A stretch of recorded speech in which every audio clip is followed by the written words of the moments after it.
Hello my dear students, कैसे हैं आप सभी। स्वागत है आपका अपना क्लासेस आरएस क्लासेस में। तो स्टूडेंट्स, आज हम लोग अपने क्लास की शुरुआत एक मोटिवेशन कोट से शुरू करेंगे। मोटिवेशन कोट कुछ इस प्रकार है। माँ तेरे पसीने की हर बूंद, माँ तेरे पसीने की हर बूंद को मोती सा चमकाऊंगा। तू सपने बड़े देखना, क्या तू सपने बड़े देखना, पूरा करके मैं दिखलाऊंगा।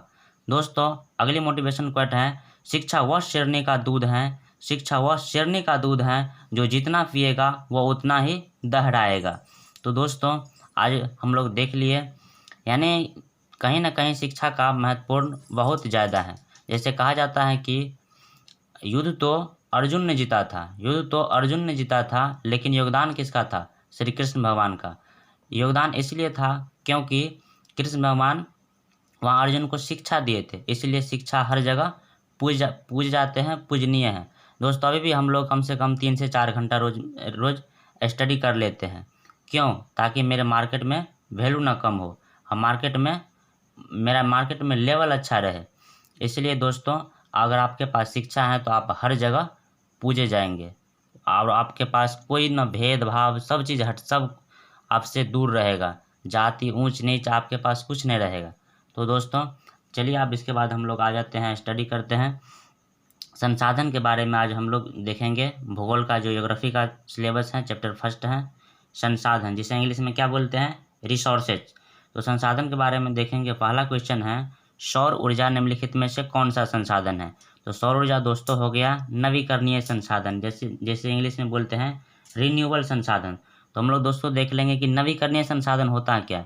तो वैसे संसाधन जिन्हें पुनः प्राप्त किया जा सके, उसे क्या बोलते हैं? नवीकरणीय संसाधन। जैसे सौर ऊर्जा हुआ, पवन ऊर्जा हुआ, जल ऊर्जा हुआ, ये सब पुनः प्राप्त होगा। उसके बाद अगला वीडियो हम क्वेश्चन देखते हैं दोस्तों, पवन ऊर्जा किस प्रकार का संसाधन है?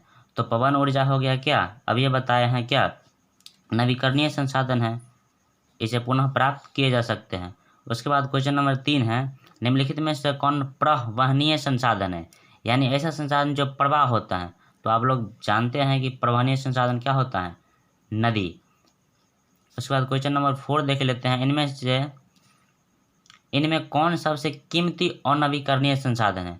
तो सबसे कीमती यानी सबसे कॉस्टली है, लेकिन क्या है? और नवीकरणीय संसाधन है, यानी नॉन रिन्यूएबल रिसोर्सेज हैं। तो नॉन रिन्यूएबल रिसोर्सेज कौन हो गया? खनिज संसाधन। खनिज संसाधन क्या है? मतलब कीमती भी है, लेकिन आज न कल ये समाप्त हो जाएगी। और नवीकरणीय संसाधन किसे कहेंगे दोस्तों? और नवीकरणीय संसाधन कहेंगे जो आज न कल इस दुनिया से समाप्त हो जाएगा और उसे आने में फिर पुनः प्राप्त करने में लाखों करोड़ वर्ष लग सकते हैं। तो दोस्तों, नेक्स्ट क्वेश्चन है क्वेश्चन नंबर 5।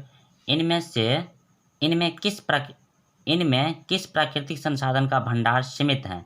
यानी जो प्राकृतिक संसाधन भी है, यानी भगवान के द्वारा प्राप्त तो वो हैं, लेकिन उसका भंडार क्या है? सीमित है। तो दोस्तों, इसका आंसर क्या हो जाएगा? कोयला। कोयला क्या है? प्राकृतिक संसाधन है, लेकिन इसका भंडार सीमित है, या आज न कल समाप्त होना इनको तय है। इसलिए इसको थोड़ा बचा करके उपयोग करना है मितव्यतापूर्वक। संसाधन के रूप में किसी पदार्थ का अस्तित्व किस पर निर्भर करता है? तो संसाधन के रूप में किसी पदार्थ का जो अस्तित्व है, उसके उपयोगिता पर निर्भर करता है कि आप उसको किस प्रकार से उपयोग कर रहे हैं। तो किस पर निर्भर करता है? उपयोगिता। तो दोस्तों, आप लोग बार बार बोलते होंगे कि व्हाट इज संसाधन, संसाधन क्या है? आप सर बार बार बोल रहे हैं कि संसाधन क्या है। तो दोस्तों, हम बता दें कि संसाधन के डिफिनेशन अलग अलग तरह से दिए गए हैं। वैसे तो हम सिंपली डिफिनेशन इसको बोल सकते हैं कि मानव उपयोग में आने वाली सभी वस्तुएं क्या कहलाते हैं? संसाधन कहलाते हैं।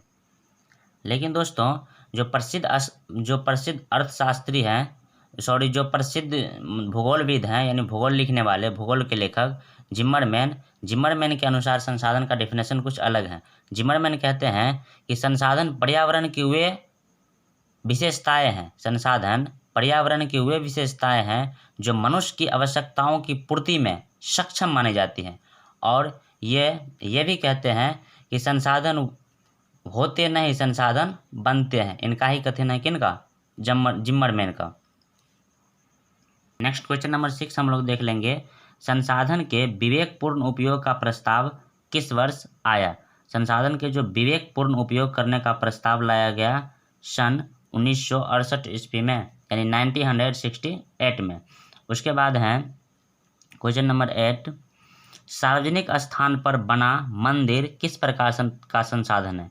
आप लोग क्वेश्चन से मतलब यहाँ स्पष्ट हो रहा है कि सार्वजनिक स्थान जो सबके लिए उपयोगी हो, तो ऑटोमेटिक क्या हो जाएगा वो, और उसका आंसर हो जाएगा सामुदायिक संसाधन, यानी जो सबके लिए उपयोगी है। मंदिर में कोई भी आदमी जा सकता है, चाहे वो किसी भी कास्ट से क्यों ना हो, इसीलिए उसको क्या बोलेंगे, सार्वजनिक संसाधन। वहाँ कोई आदमी जाकर आराम से पूजा पाठ कर सकता है।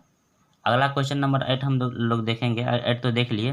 उसके बाद 9 क्वेश्चन नंबर देखेंगे, लिमिट्स टू ग्रोथ नामक पुस्तक किस वर्ष प्रकाशित हुआ। तो लिमिट्स टू ग्रोथ नामक जो पुस्तक है दोस्तों, वो 1972 यानी 1972 ईस्वी में प्रकाशित हुआ था। उसके बाद क्वेश्चन नंबर 10 हम लोग देख लेंगे अब। 1992 में रियो डी जेनेरियो में कौन सा सम्मेलन हुआ था। तो जो 1992 में रियो डी जेनेरियो में प्रथम पृथ्वी सम्मेलन हुआ था।